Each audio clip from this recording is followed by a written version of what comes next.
Thank you very much for sticking to time. We have plenty of time for questions for David. I'm sort of curious what would happen if you interviewed the typical high school student, because I don't know if you know of the book Finnish Lessons by Pasi Salzberg. He talks about how in Finland, which is one of the most successful education systems in the world, that their main objective of high school is that kids graduate knowing who they are. And he said in Canada, he's a little bit alarmed when he interviews high school students who come out not knowing who they are. And so I think your talk has relevance for all kinds of folks, and especially, as you said, going back to high school and thinking really carefully about that for all kids. Yeah, I appreciate those remarks and that thoughtful commentary. I agree. I think there's much that, as we think about ways to support youth and adults on the autism spectrum, much of that is very transferable and beneficial to folks who are not on that spectrum and could benefit from sort of that fit. And you think of vocationally some of the challenges, and I even think of the costs of post-secondary education. If people had a stronger sense of the direction they were going, that would have a big impact on individuals and families financially, for instance, let alone the time and all the other pieces. So, I think there is something to sort of working that out and figuring it out on the one hand, but also helping people have the tools to garner that in a way that works for them and isn't efficient. So I thank you for that comment. So David, you mentioned a couple of times this concept of interdependency as opposed to independence, and a new paradigm, a new way of thinking of things. This has potentially a lot of impact on siblings and family members, extended family. Can you shed some light on what's been looked at, what we understand about this concept, or is it just so new that we don't know very much? Yeah, it's the pathway we found to come to this is sort of in the transitional route, which was sort of this notion of people moving from interdependence, or it's from dependence to interdependence to independence. And I think that, in some ways that it's a bit of a misnomer, because who of us remains independent from our social world? It's almost like we're articulating what is, and I wonder if there's some important, I think, theoretical bodies of knowledge that will help us kind of navigate that.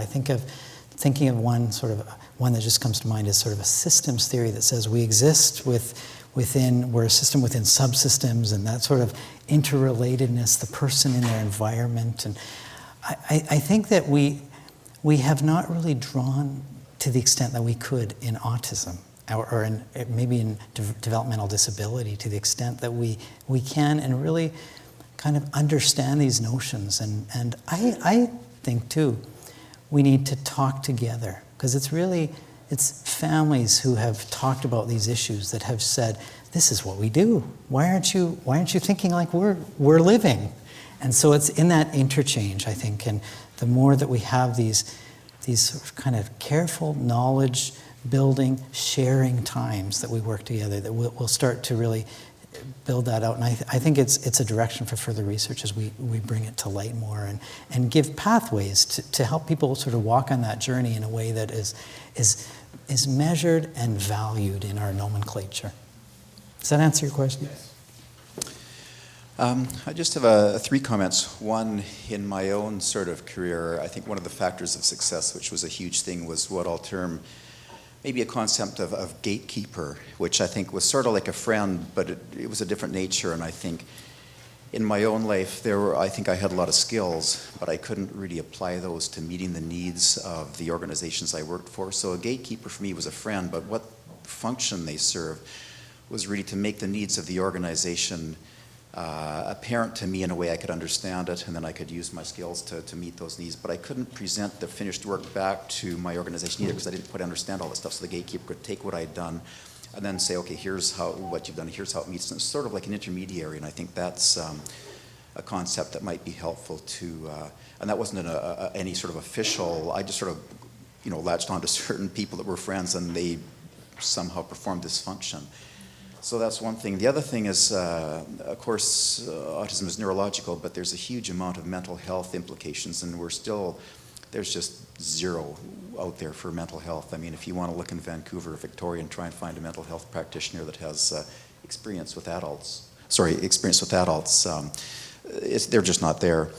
And I think the last thing I'll say is I think we have to become more cognizant in specific detail about what the limitations of those of us on the spectrum are in the workforce. And what I mean by that is, for blindness, nobody expects people to see, but there was Braille developed, and then it was a partnership. People who are blind have to learn Braille, society has to publish books in Braille, so there's sort of a coming together.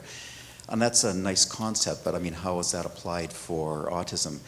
And as one sort of just thought to throw out there, I'm not going to say it's true or false, but I mean, let's just take the concept of assuming responsibility. Well, what is responsibility? And for my own thoughts, what I've put together is I think it's the ability to identify and properly weigh a balance and meet the competing sort of physical and emotional demands of people. And I think those of us on the spectrum, we can do a good job identifying, weighing, say, physical needs or technical needs or a whole bunch of other things. But I think for the emotional needs, that's where I think we might have some severe challenges or maybe, depending on where we are, inabilities.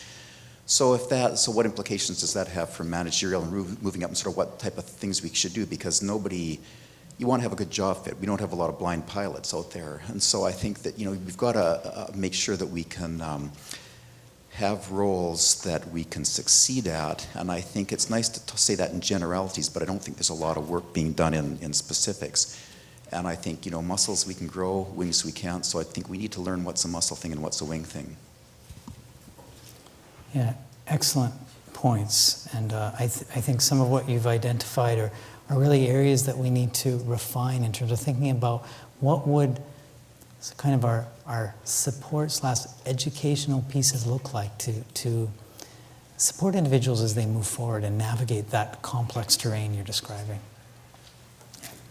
There were just two things. When you did the graph and it showed about the males and the females and the age range, and the males were 18 to 25, and the females that you surveyed were 26 to 40. And then the Time magazine, and you said there's two pictures and the two pictures were male. And then did you say, we need to, because there's females on the spectrum, and maybe we just assume there's only males, or we need to change that? Yeah. Yeah, and then the other thing was, my son is 18, and he has Asperger's, and when you were talking about tailoring the job, like the expectations, is it going to be an 8-hour day? Like, even before he got diagnosed 4 years ago, I just thought, he doesn't have the stamina for an 8-hour day. And that just really hasn't changed over the years. And so, what is that going to mean for him? The expectations on the job. Mm-hmm. Yeah, very important issues, and that notion of fit is so important, isn't it? And that I think when we think about sort of our social values, is it okay if somebody doesn't work 8 hours if that's not manageable? Why does it have to be 8 hours? That kind of thing. So I think we sort of challenge some of our assumptions. So the great point. The other issue you raised was the experience for women. And the unique challenges, and I think that's an important issue that we have not yet well grappled with, and so and then just a point of clarity on that slide. When we broke down the age categories, it wasn't that the younger age was just male and the older age was just female. That wasn't discrete. So we had males and females in all the categories. So sorry for that. It was confusing on the slide.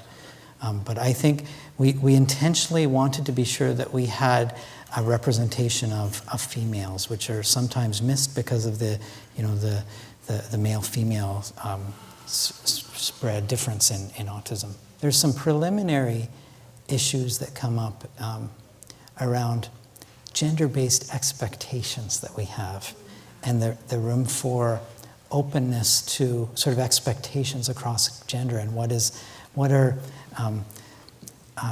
kind of differences from the norm that are acceptable across gender lines. But I think we don't know enough about that. There are also some interesting differences on how much tolerance we have for differences, for not being cookie cutter based on how autism is presented.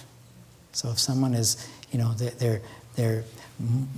it's very noticeable that they have autism versus it's not as noticeable. Sometimes the expectations vary substantially, and the tolerance for some of the issues along some of the issues of autism as they emerge are more or less palatable to the audience, to the coworkers, to the employer, and so forth. And I think it again speaks to helping our community and helping employers understand the splintered nature of autism. David, I wonder if I could ask you to elaborate on a couple of points. The first is that your talk, in a sense, is predicated on a diagnosis being made in childhood. But in fact, the bulk of adults on the spectrum, just about anywhere in the world, are undiagnosed, in part because our understanding of the breadth of the spectrum has changed over time. So it would be helpful if you could say a little bit about the implications for an adult diagnosis in terms of initiating some of these processes. So I saw a man last week in his 40s where I'm having to start the process of vocation and separation and independence. The related issue is this idea of protracted development. So we're used in typical development to people doing things at particular chronological ages. People go into adult education or to jobs at particular points in time. But very often people on the spectrum can be delayed sometimes by years or decades in terms of being at an appropriate point to make a transition. But all our structures are generally based on the notion that people do things at particular chronological ages, and I wonder if you could speak to that issue as well. Yeah. Well, you raise multiple important issues there.